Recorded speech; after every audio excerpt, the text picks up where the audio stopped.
Good afternoon.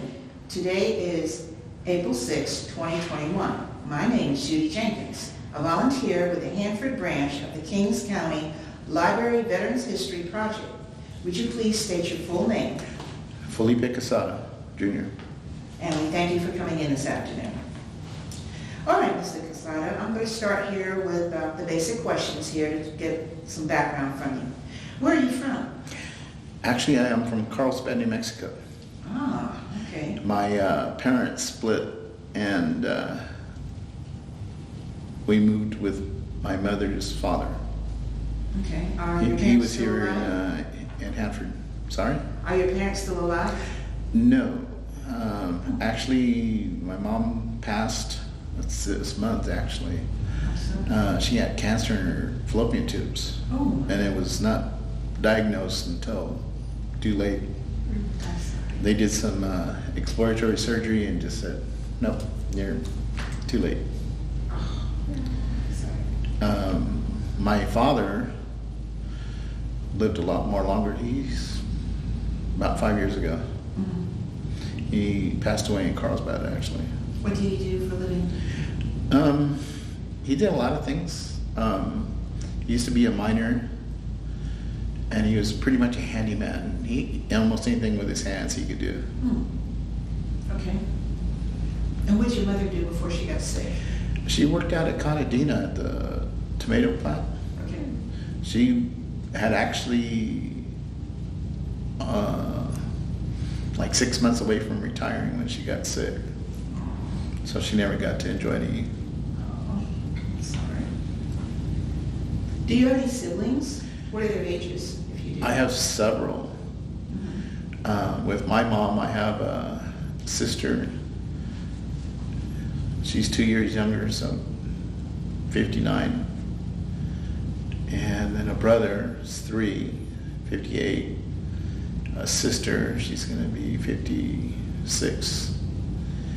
After they split up, my father ended up having 3 others. A daughter, she just turned, I want to say 50. And then a brother, he's about 47. And another brother, he's about 45. Then I have a sister in between everybody. She just turned 53, lives in Fresno. Okay, did any of them serve in the forces? No, actually, my brother Ben did. He's the second of the second group. Mm-hmm. He ended up doing full 20. Oh, okay, good. In the Army as well. In the Army? Okay. I'm sorry, let me say again. What branch of service are you? Army. Army, okay, great. So what did you do before serving? Just before I joined, I was actually in high school. I left just after my junior year, I took my GED and signed up. Okay. So I didn't complete my high school. I had gotten married that summer, and I was thinking, so what can I do to help support everything? I just joined the military. Okay. All right. I didn't realize I'd be sent overseas almost right away. Wow. Okay. So that leads me to say then, were you drafted or enlisted? I enlisted. You enlisted. What year was that? 1978, Okay. a long time ago. What inspired your choice of branch going into the Army versus the others? The other branches? There was a Army recruiter here.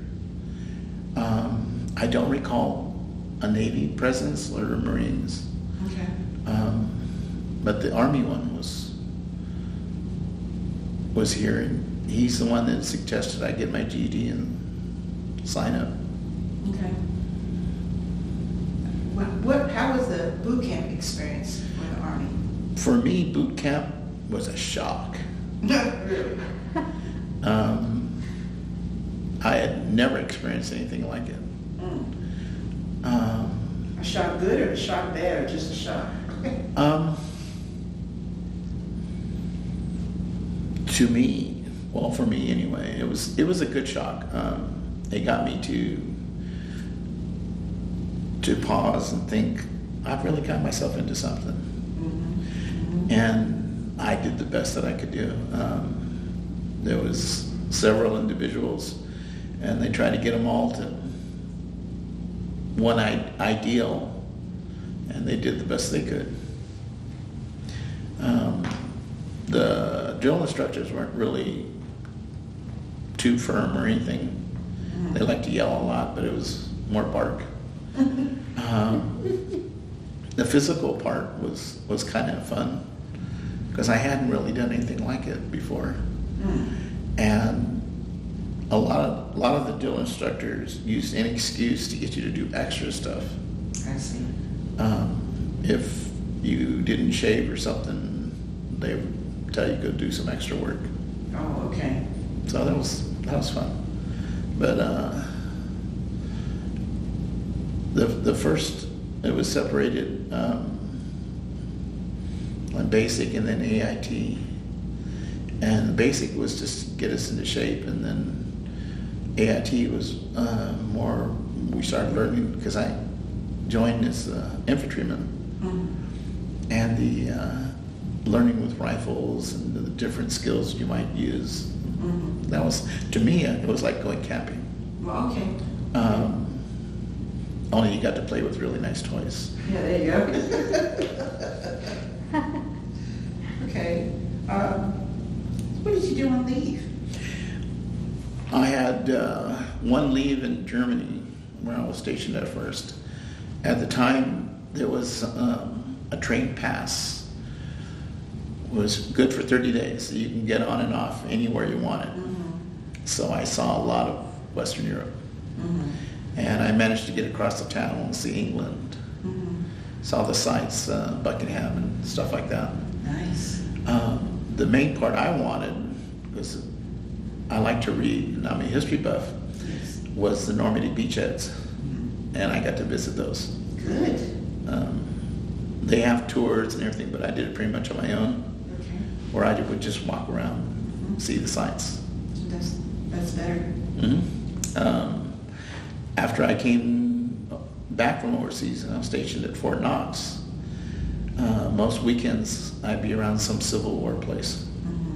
Mm-hmm. 1 year or 1 month, I got to see the Constitution get turned around. They do that once a year, Oh, okay. which was a lot of fun. I built a model of it Really? when I was a kid. I like to do models, Right. aircraft, ships, tanks. I've had that since I was not even a teen. Wow. So I remember a lot of people weren't surprised that I went into the military because Right. I like to play with the models and stuff. Right. Okay, was there any specialized training that you took? How long was it? There was the school. Like an A school or something? It was actually called a French Commando School. Oh, really? They had like 9 camps where you would just go and do a bunch of specialized training. Mm-hmm. I believe it was Camp 7. And I was actually there when, if you know Heather, we're high school classmates. Mm. When she was graduating, I was actually at that school. Oh, okay. And we didn't even realize it till, I think, late last year. Okay, small world. Yeah.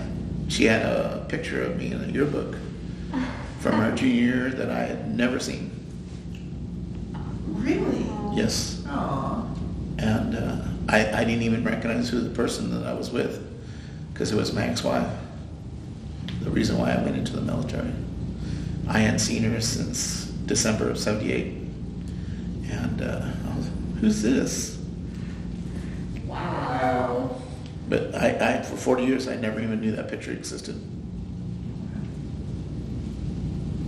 What years did you serve? September of '78 is when I left.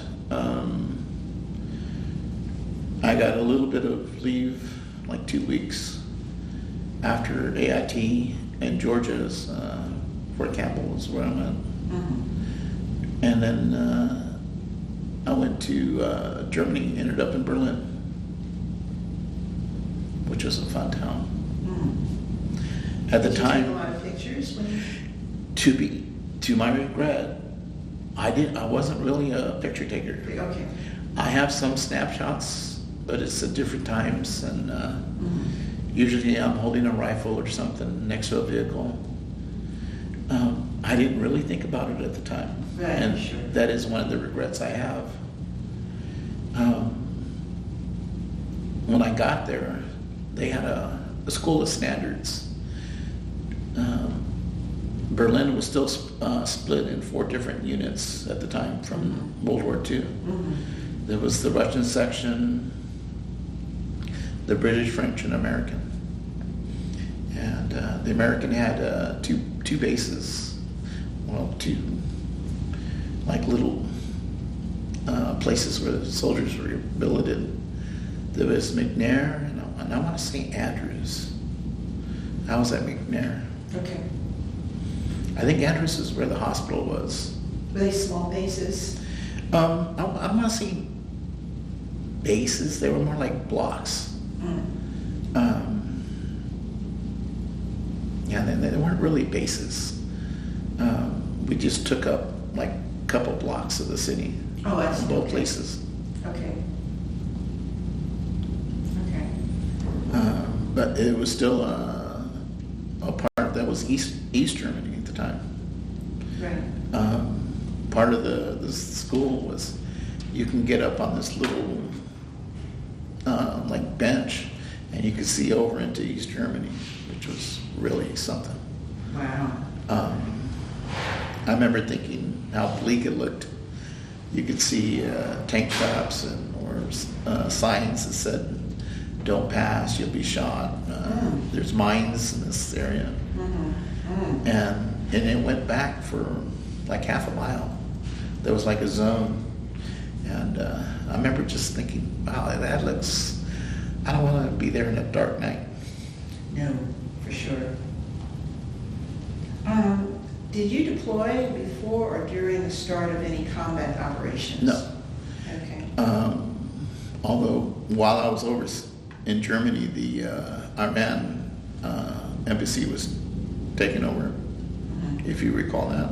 Not quite.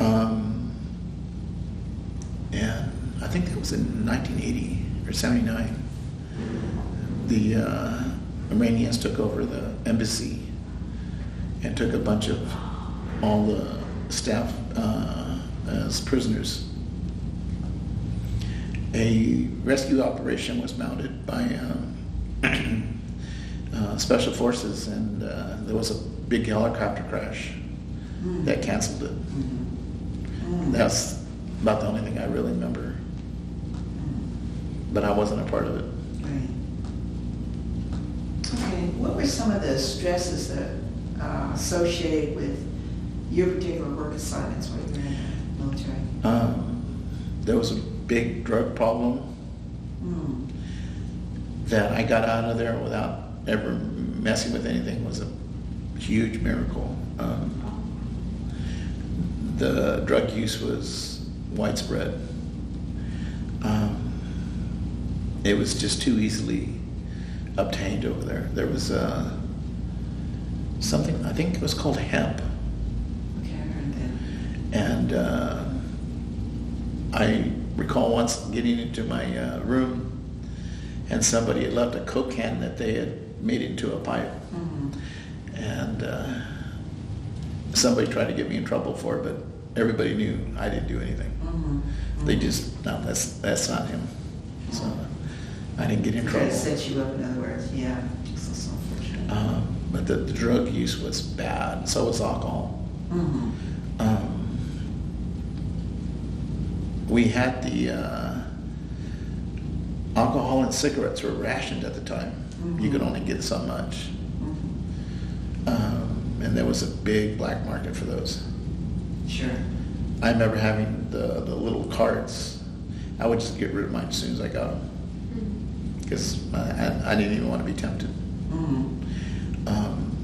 McNair had a nice little library. That's where I spent most of my time.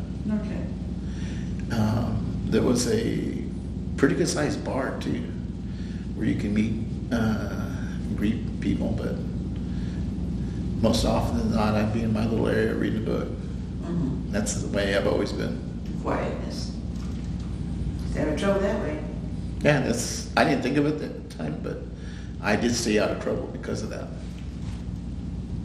Okay, how would you say that these experiences impacted your life? Anything to do with drugs, I won't do anything. Okay. I just don't want any part of it. Right. And that's continued to today. And I'm still pretty much a person that you just stay in your area and I'll do my Just thing. do my own thing. Sounds good. And I find out myself a little bit more prepared if something happens than most people. Like if someone who were to drop a nuclear on Lemoore, I'd probably be the only one to get away from it. Because I could just go live on the land. I'm not where I'm stockading food or anything like that, but I'd be able to survive. Well, that's good. That's something that I guess everybody needs to know, especially with the changes we're going through now with the COVID. Mm-hmm. So tell me something about your military friendships. I didn't make a lot of them.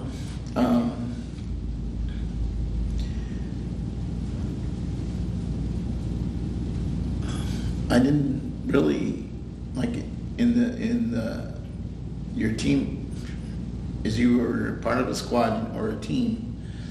You had your buddies, and I didn't really make friends that much. Okay. You're independent. Not so much independent as everybody knew each other. You would hang out, you would do things together, but more often than not, I was that one guy that off by himself.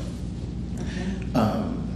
And that was through all 3 years. I didn't really make friends. Okay. Did you stay in touch with your family? And if so, there was a phone. It's funny. You had to keep track of the time zones. 9 o'clock on a Saturday night, I'd usually call to my mom. There was a phone connection in the battalion office you could use. There wasn't a payphone where everybody would line up, but that one phone you could call back to the States and say hi. And then I was big on letter writing. I have a huge family. On one side it was 10 aunts and uncles, and the other side was 13. oh my goodness. So I usually could be found, if I wasn't reading, I was writing a card or a letter to somebody. One of my uncles says he still has all my letters that I wrote him, which is kind of surprising. That's nice. That's something too. And I got closer to a lot of my cousins that I grew up with. And there was one, Bobby, we had a chance to get together in early 1980, just before I came back. He was in Mannheim, I believe, and he was taking a couple days, but we didn't manage to get together.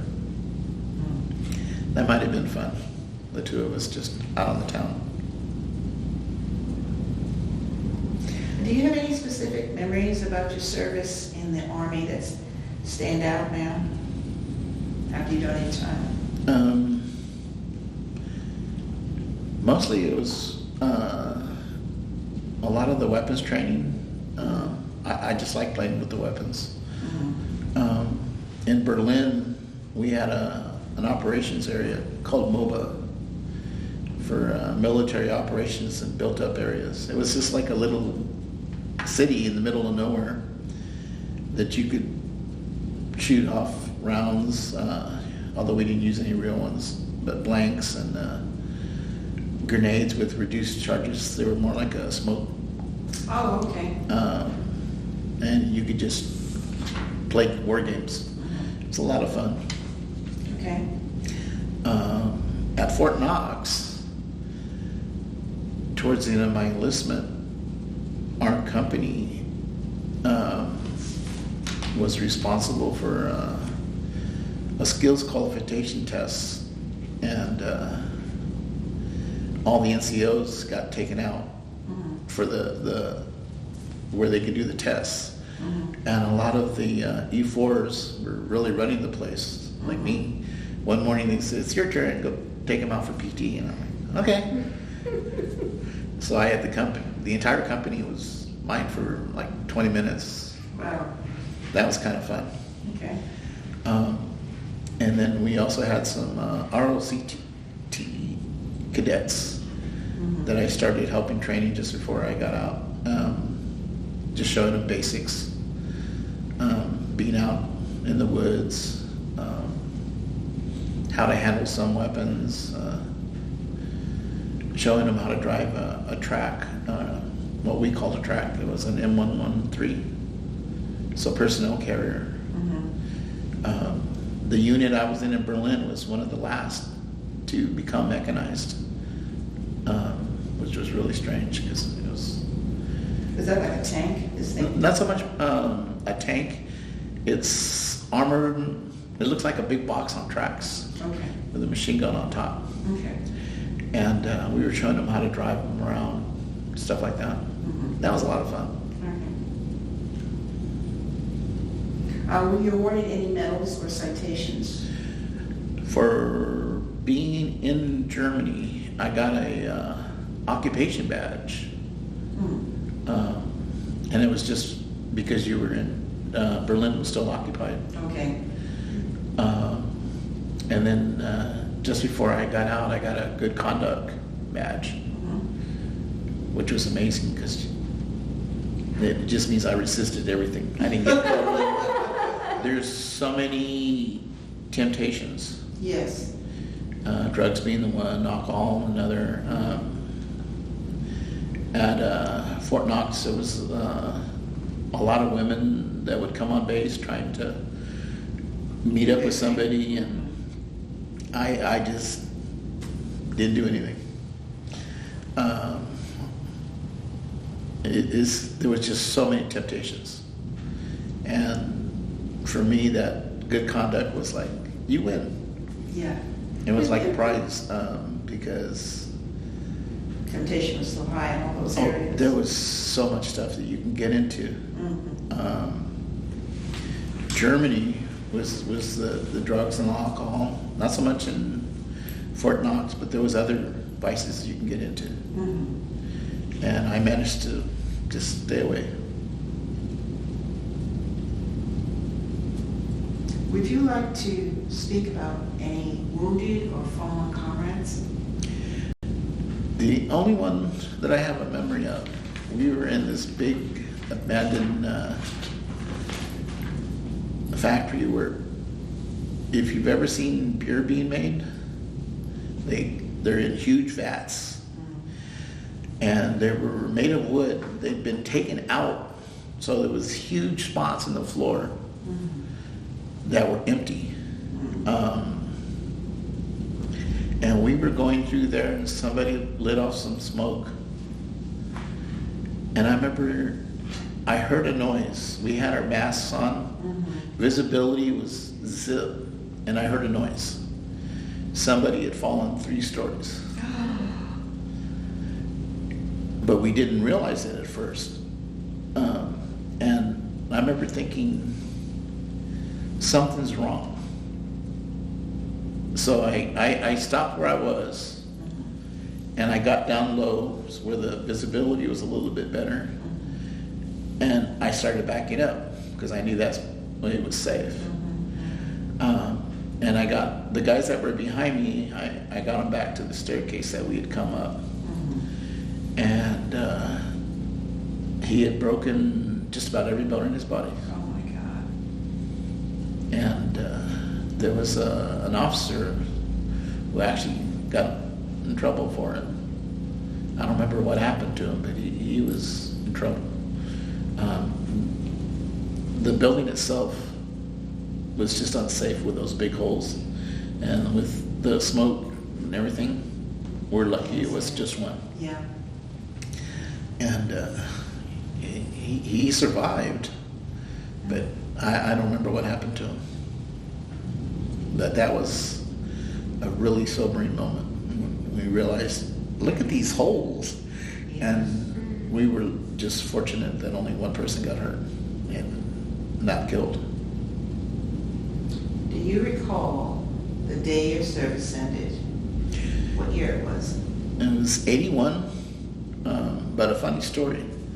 Just before I got out, in July, I forgot my 21st birthday.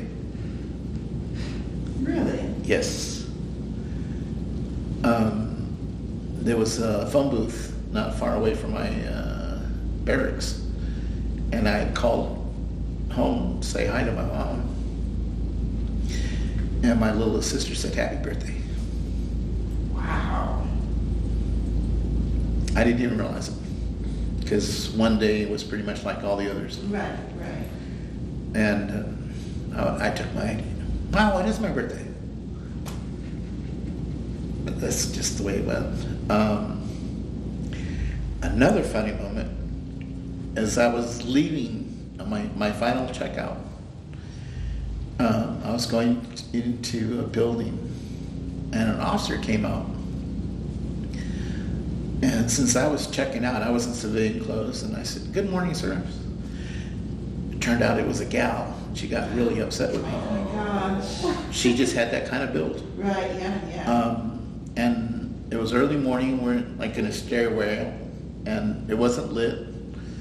It was an honest mistake. She started yelling at me, and I looked at my watch. Well, you can yell at me for about another 10 minutes.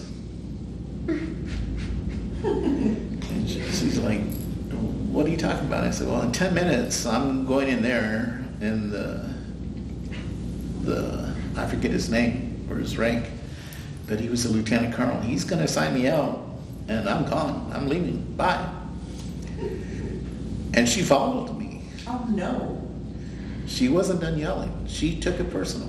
And I was sorry, And the lieutenant colonel told her it was a mistake. Go away. Well, I want him on a report. You don't understand. He's about to get on a taxi, and then he's on an airplane, and he's gone. So you can yell at that wall for all I care. Just go away. Mm-hmm. So that was a fun moment. She really took it personal. It's unfortunate people are like that. That's one of the reasons why I got out. Well, can you describe your readjustment to civilian life when you did get out? When I got out, I took a year to just nothing. And my mom let me. And one thing I did do is I signed up for the California National Guard for a year. So it kind of let me, one weekend I was a soldier again, but the rest of the time I was myself, and it really helped. Really helped? Okay. Mm-hmm. Okay. It wasn't a total back to civilian life. Right, okay. You eased your way into it. Mm-hmm. Okay. And looking back at it, I'm kind of glad I did that now. If I had just gone like cold turkey back to civilian life, I don't know how I would have handled it. It's just so different. I was able to just take a moment. What do I want to do now? At the end of that year, I signed up at COS and got my associates in criminal justice. And another thing I do regret is I could have had money through the GI Bill, and I opted not to, which was a mistake. Anyone who, if you're going into the military, I would take advantage of it again. It really helps. I had a Cal grant that let me get books and stuff. But since I was a veteran, I got a lot of stuff at a reduced price, and it helped. And then the money from the guard that I was getting once a month helped too. But I pretty much put myself through with not too much money. That's good. Just the books and material. Okay. And actually did pretty good. I got, at the end of it, the time, if you do so well in your major, you got what was called an academic achievement award. And I got one of those. Hmm. And so my mom got the graduation. She missed out on when I got out of high school. Okay. Nice. What was your reception like, when you got home? Like I'd never left. Oh, wow. My mom and I were really close. Mm-hmm. And she just liked having me back.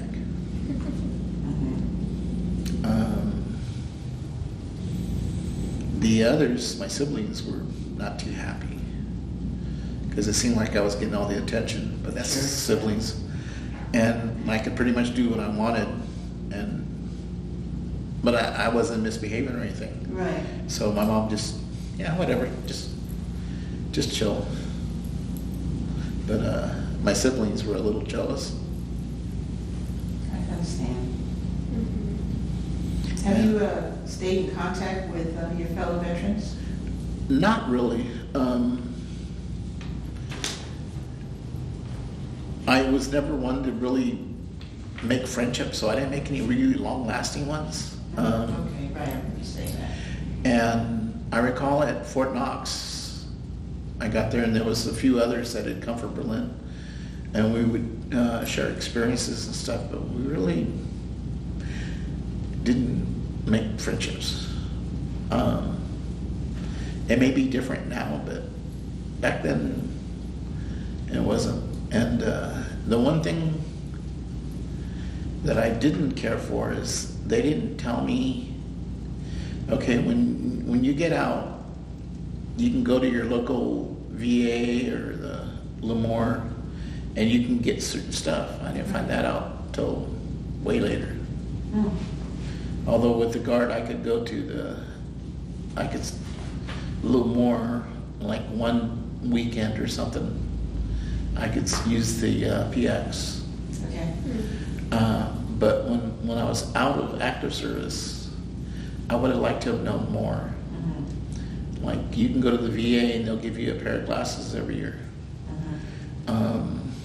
And pretty much anything to a major operation, they'll help you out. A flu shot, stuff like that. Mm-hmm. That's where I got my vaccine. Mm-hmm. But you don't know that when you come out. Right. That's true. So what life lessons or observations did you gather then from your experience in the military? I became a very much mature person, and a lot of people noticed the difference. When I went in, I was really nobody. Coming out, I was more of a balance. Didn't know where I was going, didn't know what I was doing. But when I got out, I was able to make better plans than without it.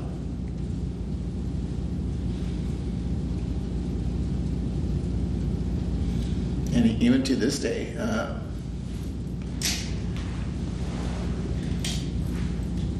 my life is more organized than if I hadn't been in the military. Mm-hmm. And I've passed that down to the kids that I have. Mm-hmm. They grew up a little better knowing the way I am now.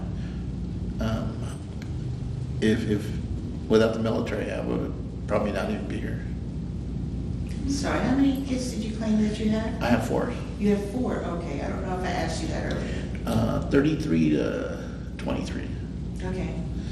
And one just finished at Fresno State.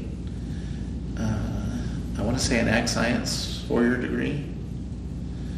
Another one is getting ready to finish COS with 2 associates, criminal justice and psychology. Okay. She's not sure what she wants to do yet. And then the youngest wants to be a math teacher.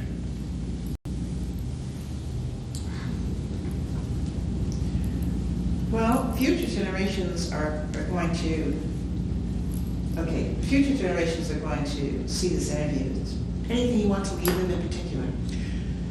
The military is a big plus. If you choose the right MOS, say in air traffic, a police, something like that. I thought about going back in as a policeman. You want to find something that'll give you a place when you get out. As an infantryman, I didn't really do that. I didn't plan for the future. But the military can give you a big future. Yes. If you stay in and do 20 or whatever, the pluses outweigh the minus. Yes, I agree. There's a lot of pluses. Is there anything else you'd like to add? No. Well, Mr. Quesda, I want to thank you so much for taking the time for this interview. And above all, I want to thank you for your service to the country. Thank you very much. You're welcome. Enjoyed it.